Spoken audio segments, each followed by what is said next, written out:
पिछले महीना में आप सभी ने देखा होगा, पिछले महीना यानी सितंबर की मैं बात कर रहा हूँ।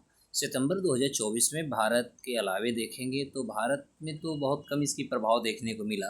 लेकिन सितंबर 2024 में हमने देखा कि भारत के आसपास के देशों या विश्व के अन्य देशों में बहुत सारे चक्रवात तूफान आए थे।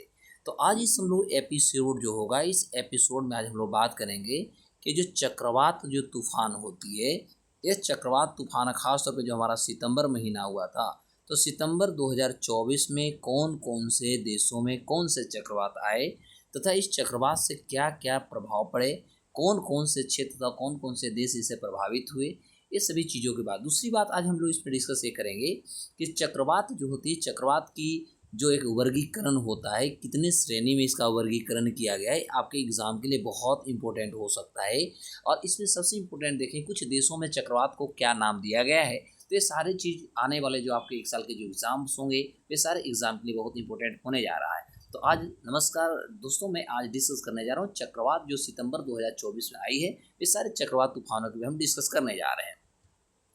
तो पहला हम लोग डिस्कस करने वाले हैं जो चक्रवात, उसका नाम है टाइफून यागी। यानी इसकी यदि आप उत्पत्ति को देखते हैं तो इसकी उत्पत्ति जो हुई थी वह आपका 1 सितंबर 2024 को दक्षिण चीन सागर में हुआ था। और इससे जो प्रभावित क्षेत्र हुए वो आपका फिलीपींस हुआ, चीन हुआ, लाओस हुआ, म्यांमार और थाईलैंड। ये सारे जो देश हैं, ये सारे देश खास तौर पर जो टाइफून यागी जो आया था चक्रवात तूफान, इससे प्रभावित हुए।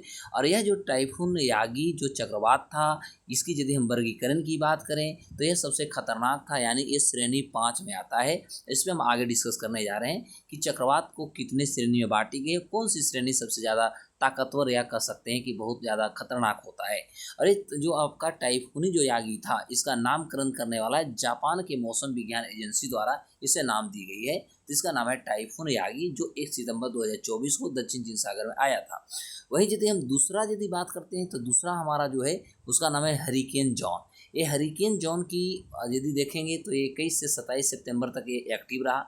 और इसकी जो उत्पत्ति हुई थी, या मैक्सिको की खाड़ी में इसकी उपस्थिति हुई थी। और इससे जो प्रभावित जो क्षेत्र हुए, खासतौर पे मैक्सिको वाला जो क्षेत्र था, यह सबसे ज़्यादा प्रभावित रहा है। वहीं यदि इसकी श्रेणी की बात करें तो इसे तीसरे श्रेणी में रखा गया, यानी वर्गीकरण की बात करें तो ये तीसरे श्रेणी का एक चक्रवात तूफान था। तीसरी बात हम लोग करेंगे हरिकेन हेलेन। ये हरिकेन हेलेन जो है, इसकी उत्पत्ति 25 सितंबर 2024 को हुई थी।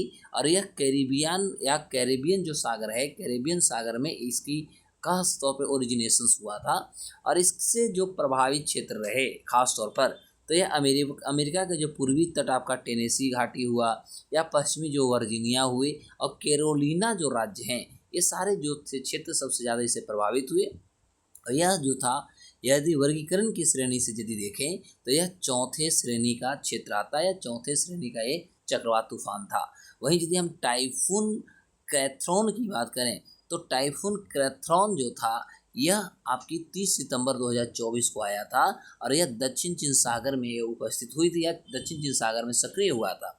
इससे प्रभावित दो देश खास तौर पे रहे, जो एक ताइवान रहा और एक फिलीपींस रहा। दोनों राष्ट्र जो थे सबसे ज़्यादा प्रभावित रहे।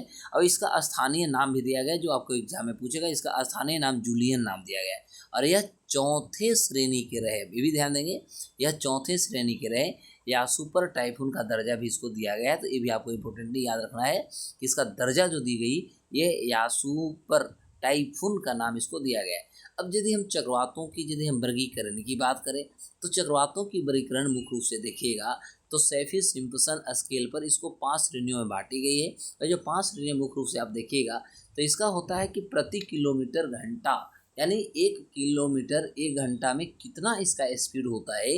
यानी इसकी जो स्पीड होती है, स्पीड के आधार पर आप कह सकते हैं कि जो चक्रवात होता है, चक्रवात की श्रेणीबद्ध किया जाता है, यानी वर्गीकरण किया जाता है।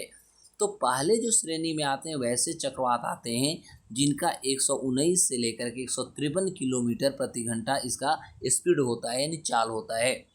वहीं दूसरा श्रेणी की बात करें तो इसमें 154 से 177 किलोमीटर घंटा प्रति चलता है। हवाएं यदि चलती हैं तो ऐसी हवाएं तेज़ी से चलने वाले को दूसरी श्रेणी में रखा जाता है। तीसरा श्रेणी वैसे होते हैं जो 178 से 208 किलोमीटर प्रति घंटा की स्पीड से यदि हवा चलती है तो यह चक्रवात तीसरी श्रेणी में आएगा। चौथा की बात करें तो वैसा जो 209 से लेकर के 251 किलोमीटर प्रति घंटा से यदि आपकी हवाएं चलती हैं तो ये आपका तृतीय या चौथी श्रेणी में आएंगे। और यदि 252 किलोमीटर प्रति घंटा या इससे अधिक यदि आपका हवा चलती है तो ये 5वीं श्रेणी के आएंगे। तो इस तरह से देखेंगे तो चक्रवातों का वर्गीकरण जो है मुख्य रूप से 5 भागों में कर दिया गया है। अब होता है साइक्लोन की, यदि हम नाम की बात करें तो साइक्लोन के अन्य नाम है। जैसे यदि हिंद महासागर की बात करें तो यहाँ पर इसको ट्रॉपिकल साइक्लोन कहा जाता है, यानी उष्णकटिबंधीय चक्रवात कहा जाता है। यदि हम कैरिबियन सागर की बात करें तो इसको हरिकेन कहा जाता है। यदि चीन सागर यानी चीन सागर की बात करें तो इसे यहाँ पर टाइफून नाम दी गई है। यदि जापान के क्षेत्रों की बात करें तो जापान इसके क्षेत्र में इसको टाइफू कहा जाता है। उत्तरी यदि ऑस्ट्रेलिया की बात करें यहाँ विली विली के नाम से जाना जाता है। फिलीपींस की बात करें तो बागुयो नाम से जाना जाता है। और अमेरिका की बात करें जिसे टोर्नेडो कहा जाता है। तो इस तरह से देखिएगा कि दुनिया के अन्य क्षेत्रों में ये जो आपका चक्रवात होता है, तो ये चक्रवात जो होता है साइक्लोन होता है, इस साइक्लोन को अनेकों अनेक नाम से दुनिया में इसको जाना जाता है। तो कभी कभी आपसे एग्जाम में ये भी क्वेश्चन पूछते हैं कि कौन सी देश में किस नाम से जाना जाता है। तो इसी तरह हम लोग फिर एक नए एपिसोड के साथ आएंगे, आपको अपडेट करते रहेंगे। तब तक के लिए नमस्कार, बाय बाय। आप लोग कृपया इस वीडियो को जितना ज़्यादा से ज़्यादा आप लाइक सब्सक्राइब शेयर करें, जो कि आपको आपके साथ जो भी दोस्तों हैं जो तैयारी कर रहे हैं उस सभी को इसकी मदद मिल सके।